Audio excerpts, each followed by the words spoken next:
Hi all! Today I will speak about Russia, about Russian citizens and their problems.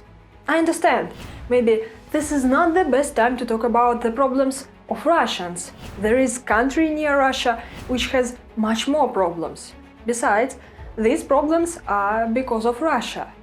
And someone will think that I'm trying to justify the action of Russia or cause a pity. I'm not. It is terrible and has no excuses. I wanna just to explain and show other people that Russia as a country, as a state, is not what it wants to seem.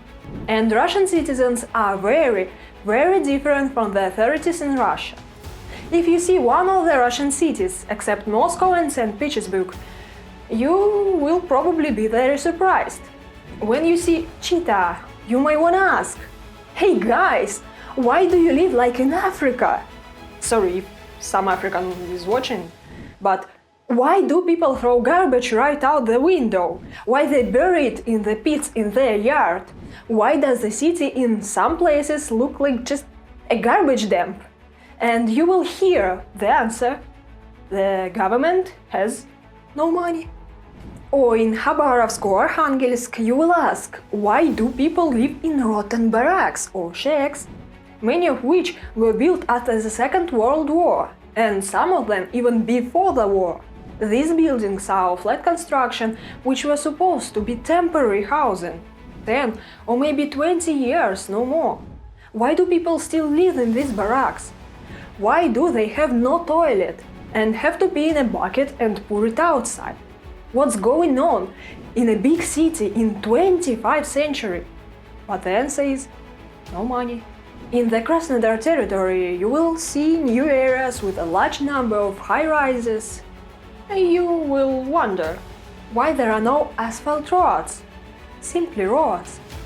This is one of the richest regions with developed agriculture. But the answer is a budget deficit, no money. And I'm not talking about any. For example, why don't they have flying cars? Why don't they make artificial islands or don't build some kind of incredible buildings that are expensive? I don't ask where the heated golden sidewalks or the air-conditioned bus stops. You will live without it, yes. I'm talking about simple things, without which a modern and safe city is not possible today. I think so. I'm looking at this terrible mess, and at the same time I see ministers or mayors of cities and other people who rename their cities in a patriotic frenzy, adding the letter Z to them, who stick Z on their cars, agitate their citizens to go to fight, and how they persecute those people who opposite this shit. I have a lot of questions for these people. After all, not only the highest authorities support this. Many people, even the most of people who watch the news on TV, who live with TV, eat and sleep with it, support this. They rejoice in achieving the goals of the military operation, despite the fact that no one knows what these goals are. They are constantly changing during these 3 months. Going back to the majority that welcomes the success of this military operation, they hardly think about how much it costs for the Russian budget. Oh, it is a pretty sum of money. For example, one missile caliber M in NATO reported name SSN-27 Sizzler cost $6.5 million. 235 units were launched in Ukraine.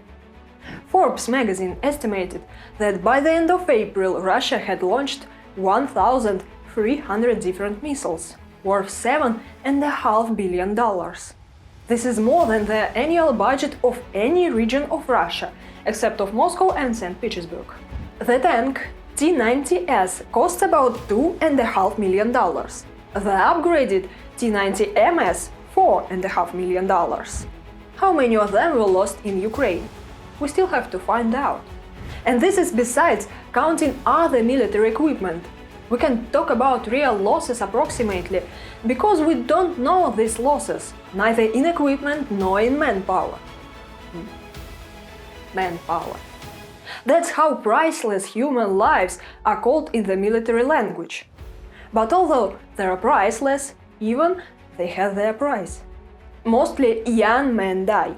Instead, they could create families, would work in the country for many years and pay taxes to the budget. Calculations of how much a human life costs were made long before the corona pandemic. But 2 years ago, it became relevant in order to calculate whether it's worth start quarantine or not. The cost of human life model estimated the damage from the death of one person in Russia. The number was about $2 million. In addition, we are faced with unprecedented sanctions, blocking of assets, and in the future we will also have to pay reparations to Ukraine. So it is already clear for now that the losses are enormous and the consequences will be for many years. But why don't Russians see this? Why don't understand this? Do they really believe that there is Nazism and fascism in Ukraine? Yes, they do.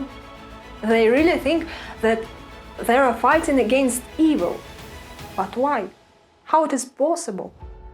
The fact is that the human brain is designed in such a way that we don't really want to examine any problem in depth and ask questions. We already have established models in our heads, and we are not looking for answers. Thanks to this quality, propaganda works so easily. Most of people, especially adults, are used to getting information from TV. This model of behavior has been developed for many years, since childhood. Decades ago, the information received from the TV was very difficult to verify. There was no internet, no easy access to other sources of information. What information was said on TV, such information was perceived by a person as the truth. He didn't have much choice. Today, you can check any information, any spoken word, but people don't change their habits. A person watches TV, they tell him any bullshit. Well, for example, about ethnobio-laboratories in Ukraine.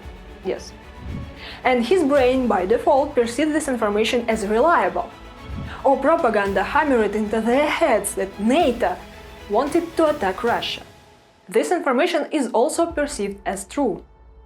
As soon as the conditional TV viewer stops and tries to realize the problem, his established worldview will begin to collapse. The brain doesn't need it.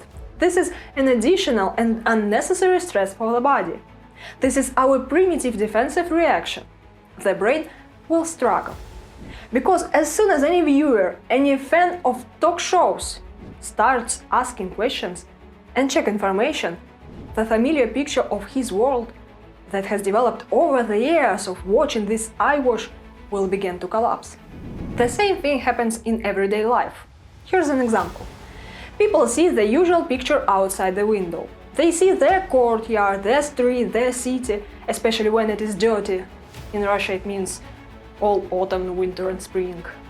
They see garbage, see that old unsafe bus right at the bus stop, and local factories that poison the air, which causes children to develop strange diseases. But even such a picture seems familiar and native to them, because they have seen such a yard for many years. They know it well. They know how to survive on such a street. They literally survived in it for many years. They know that in spring or autumn, in order not to get dirty in the mud, you need to put boards or an old door in a puddle. Or you can lay an old carpet so that cars don't get stuck. The kid grows up in such a courtyard too. He's playing in some old playground among the mud and cars, and he knows that when he grows up, he will be like his dad, and everything around will be the same. Such is the well-established, comfortable and clear model of existence in the average Russian courtyard. Any attempt to change something will be met with furious resistance, because it will break a person's familiar world picture. They think, how can it be a well-groomed yard without a huge number of cars? How can sidewalks be clean? Can there be no icicles in winter? Is this normal? Quite amusing for European and American people, isn't it? In Finland, this is normal. Or in Japan, where sidewalks were washed and heated, this is normal. Anyway, to do this, we need to change something, but Russians like stability. Precisely because everything is simple, no need to change anything, no need to look for answers. In Russia, there is such a phrase: we didn't live richly, we do not need to start. What the hell? Well, someone might object. Many tourists have seen beautiful Moscow, St. Petersburg or Sochi. Every year, the country is more beautiful. Parks and streets were renovated. Instead of the Soviet playground, they put a beautiful one in color of Google company. Yes, wonderful. It really is. There are some small improvements. But it could have been better. It depends on what to compare it with. If we compare it with what was yesterday, yes, it got a little better. But we also need to compare it with what could be tomorrow, or with what is in other developed countries. They should ask the questions: how my courtyard could look like, what my life could be like, if the situation were a little different. Could there be clean streets in Russian cities in winter? Was it possible to get rid of bicycles in St. Petersburg, by the way, the second largest city in Russia? Is it possible to provide all the houses with toilets and hot water? Is it possible to have normal public transport and a normal ecology? But it is dangerous to ask these questions.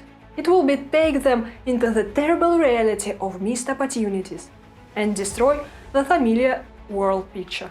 On TV, they convince us that Russia is a great country. And Russia is really great. A huge country that rich in resources with amazing nature. A country with an educated population which has given and still gives the world a huge number of genius and talented people who made this world better. However, they cannot do this in Russia and are forced to emigrate. But that's not what they usually discuss on TV in Russia. To prove the greatness of Russia, they usually talk about the merits of the past. We were the first to fly into space. We played a key role in the defeat of fascism. I wanna ask, who are these we? How many of these we have flown into space? Or those who stick there today on the cars, did they contribute to the defeat of fascism? No. So how can people in a great country, in a country that wants to play one of the main roles on our planet, which wants to be the center of economics and politics, wants to be the center of a new modern life, can people in such a country still live in rotten shacks, how they live in Arkhangelsk, Khabarovsk and dozens of other cities? Not some alcoholics, drug addicts and marginals who became a social outcast. Ordinary people, both young and old, who have worked all their lives and have a good education, graduated university. The cost of relocation of one resident of this old barrack in Arkhangelsk is about 1 million rubles, $15,000. And the government said there is no money. Let's try to calculate. Instead of purchasing one T-90 tank, the Russian government could relocate at least 166 residents of rickety and rotten sheds that have not been habitable for decades. 166 people could be provided with normal housing, not in rotten shed with mold and without toilet. In CHITA, they still don't know how to clean up garbage. It is the main city, the capital of the region, not a small town in the middle of nowhere. But the region has no money to clean up this garbage. Can the capital of a region in a great country that claims to be the leader in the world look like CHITA? How do you think? In Novosibirsk, they don't know how to remove snow.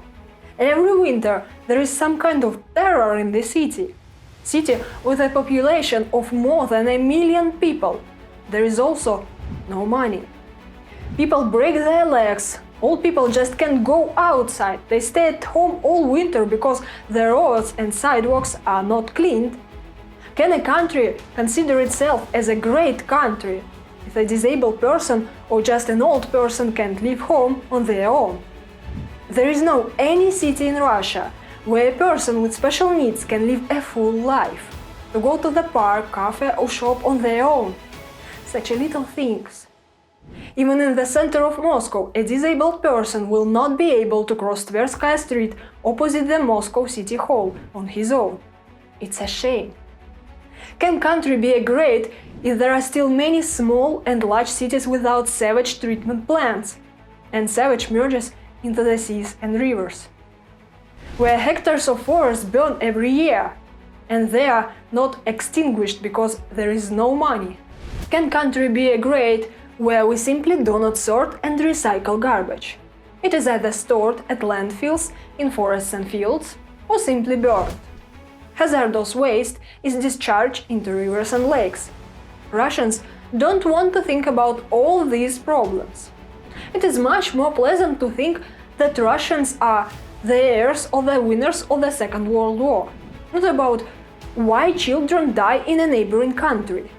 It is more pleasant for them to think that they were the first to fly into space, not about that why Russia today is not even the second in the space race.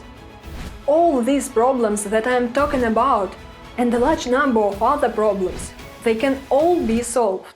Our cities could look very different. They could be safe, clean and modern. The quality of life in Russia could be completely different. Sweden shows how to make safe cities where there is almost zero road mortality. Or Norway shows how to properly manage oil incomes and make a truly social state with a high standard of living. Or the US, which shows how to fight for brains. I mean Silicon Valley, where the most talented, most ambitious people from all over the world are striving. And when the next minister or mayor tells that there is no money, this doesn't make any sense. They found money to send people to Ukraine. They threw away many years and a lot of resources that could have been used for creating something good. Russia could be an example for the rest of the world. I think we made a wrong turn somewhere, and now, instead of peace, there is a war that literally steals the future of Russia. It happened because we didn't ask questions. We didn't want to destroy the familiar worldview. But that doesn't mean it's time to give up. I really hope that someday, when someone says Russia, people will not hear it with fear, but hear it with interest, curiosity, and a little bit envy.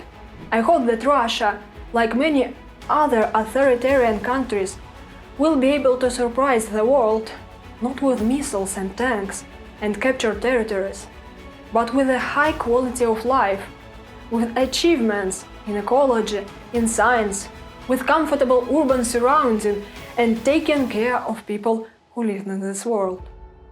Thanks for watching.